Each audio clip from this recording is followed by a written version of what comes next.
We know of their deep belief in God, and we are confident that their struggle will succeed. You know, that land over there is yours. You'll go back to it one day because your fight will prevail and you'll have your homes and your mosques back again because your cause is right and God is on your side.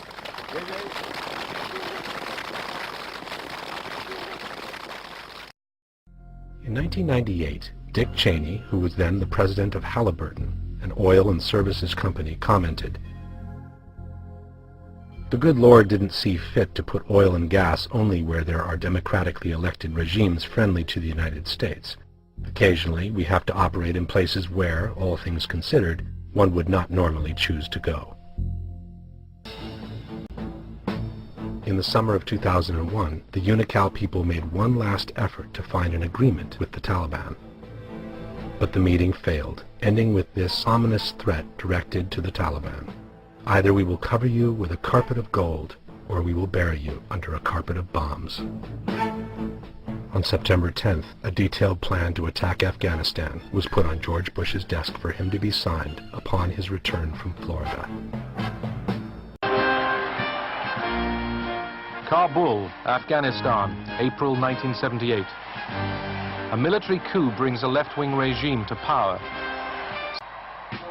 Nur Mohammad Taraki, Afghanistan's new leader, looked to the Soviet Union for support. The left-wing regime set about reforming Afghanistan by decree. Land was taken from large owners and handed to the peasants who worked it.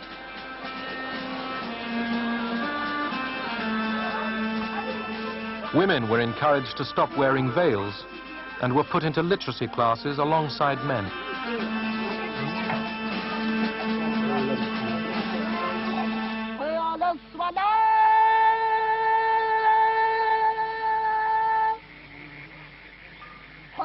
In the countryside, the reforms were seen to threaten ancient customs and the authority of the Islamic priests, the mullahs.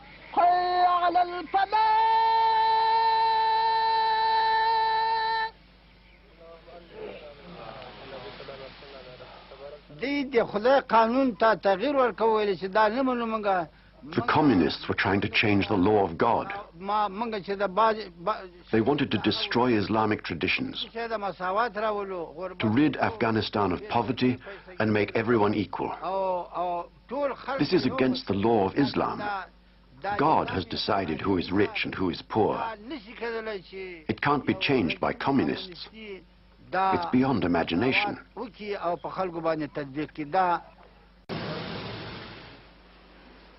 In Washington, National Security Advisor Zbigniew Brzezinski was convinced the left-wing regime in Afghanistan was a major threat. Brzezinski told President Carter that Moscow might use the Afghan crisis to move south and seize the oil of the Persian Gulf.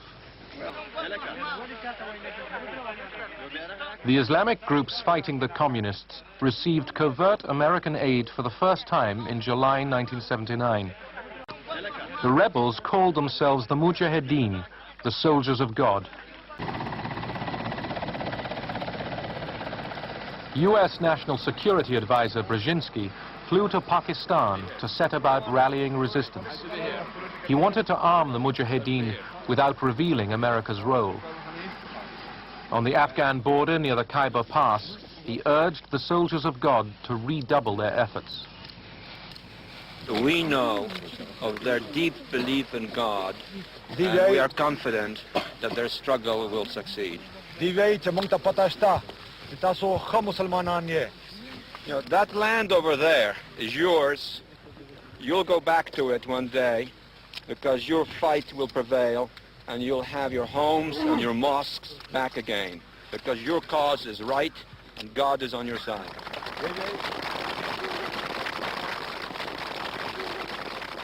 The purpose of coordinating with the Pakistanis will be to make the Soviets bleed for as much and as long as is possible. On return from his first summit with Gorbachev, Reagan sensed Moscow wanted a deal to get out of Afghanistan. President Ronald Reagan and CIA Director William Casey decided to triple the budget for weapons to the Mujahideen. In 1988, Soviet troops started pulling out. But instead of peace, Afghanistan was to endure more years of bloodshed. As the United States continued to pour fuel on the fire. However, after the Soviet army pulled out in February of 1989, we should have readjusted our policy and provided weapons to all groups, not only the extremists, but the moderates and others in Afghanistan. The new president, George H.W. Bush, kept the CIA in the Afghan game. The U.S. always had a very cynical, self-interested view of what it was trying to accomplish in Afghanistan. Namely, it was not there to help the Afghan people, whatever the rhetoric might have been. In April 1992, the Mujahideen took Kabul. For the next 2 years, war would continue sporadically. A movement emerged. It consisted mostly of young men, refugees and students from the religious schools, the madrasa of Pakistan, the Talibs. They called themselves the Taliban. Leading the Taliban was a young and obscure village mullah, a holy man named Omar. On the 26th of September 1996, they seized Kabul. As the Taliban tightened their grip on the country, a new ally arrived. His army was called Al-Qaeda, and his name was Osama bin Laden. Osama bin Laden had left Afghanistan in 1989. He had gone back to Saudi Arabia, and then when he was kicked out of Saudi Arabia, he had gone to live in Sudan. Sudan expelled Osama bin Laden in 1996, and he didn't know where to go. But he decided that he would go back to Afghanistan. In any case, the United States produces only 4% of the oil in the world, while it consumes about 26% of the total production. The need for foreign oil has been rising dramatically for the United States over the past 30 years. In 1973, the U.S. needed to import only 28% of its total consumption, while that figure today is nearing 60% and is projected to reach 70% by the year 2025. For this reason, in the recent past, Americans have also been looking at a different energy resource, natural gas. The majority of the reserves are located in the different states of Central Asia that once belonged to the Soviet Union, especially those around the Caspian Basin. In 1998, Dick Cheney, who was then the president of Halliburton, an oil and services company, commented, "I can't think of a time when we have had a region emerge as suddenly to become as strategically significant as the Caspian."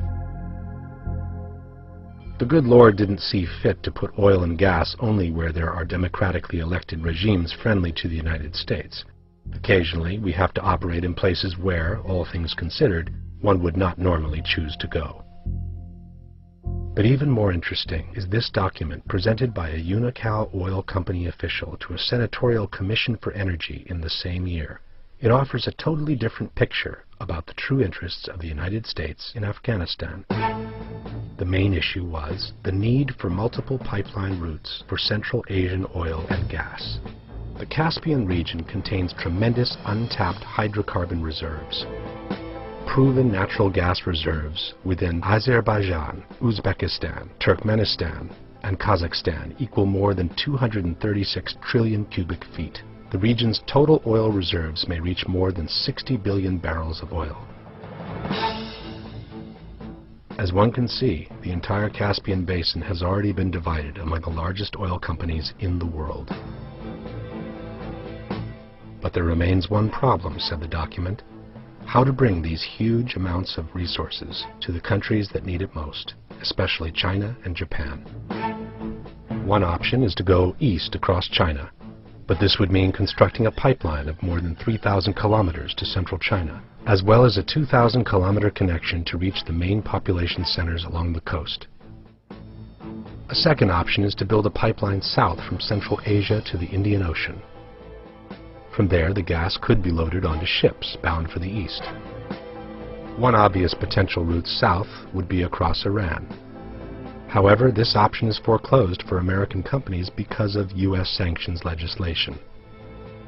The only other possible route option is across Afghanistan, which has its own unique challenges. The territory across which the pipeline would extend is controlled by the Taliban, an Islamic movement that is not recognized as a government by most other nations.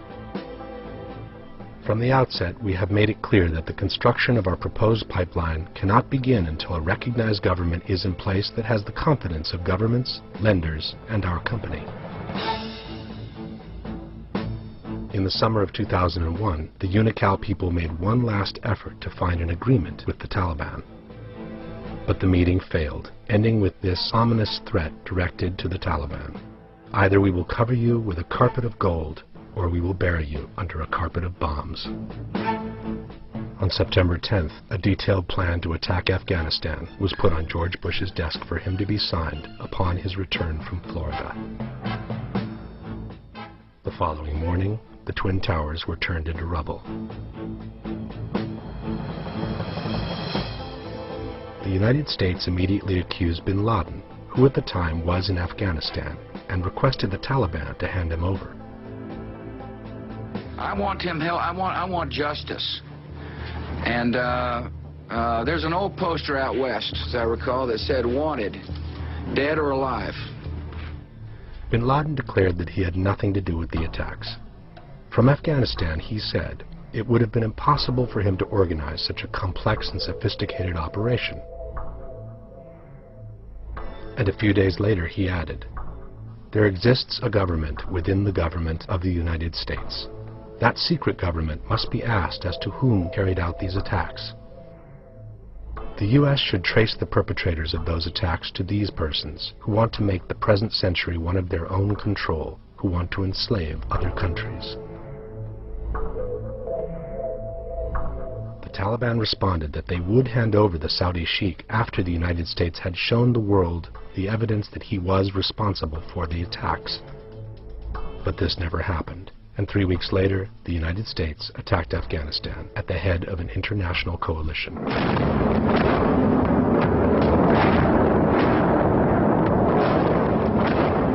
After removing the Taliban from power, a temporary government was put in place. It was headed by Hamid Karzai, an Afghan living in America who had previously worked as a consultant for Unocal. But in reality, bin Laden was nowhere to be found. Instead of increasing the pressure, 3 months later, President Bush shocked the world by suddenly announcing that bin Laden had become irrelevant. And, again, I don't know where he is. I repeat what I said. I truly am not that concerned about him. In the meantime, the deal between Afghanistan, Turkmenistan, and Pakistan for the pipeline to the Indian Ocean had been signed, exactly at the conditions posed by Unocal 4 years before. If you map the pipeline, proposed pipeline route across Afghanistan, and you look at our bases, matches perfectly. Our bases are there to solve a problem that Taliban could not solve. Taliban couldn't provide security in that part of Afghanistan. Well, now that's where our bases are. The long-term construction indicates the Pentagon plans to be stationing fixed-wing and helicopter military aircraft well into the future and expanding the capacity of the air bases so large transport planes and fighter jets can be accommodated, giving the United States military strike capability against any country in the region. We will continue to have forces here after July 2011. The U.S. wants to have strategic relations with Afghanistan. This has been made public by President Hamid Karzai in a press conference in his heavily guarded presidential palace. He has been provided with a drafted document by the U.S. on the strategic partnership, but President Karzai has not accepted it yet. There are now over 140,000 U.S.-led troops fighting Taliban in this country. Despite this, violence is escalating. Taliban and Al-Qaeda remain determined and well organized, and civilians continue to bear the brunt of the unrest. Over 2,400 civilians were killed here last year alone.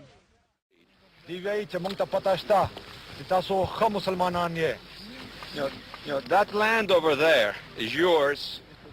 you'll go back to it one day because your fight will prevail and you'll have your homes and your mosques back again because your cause is right and God is on your side.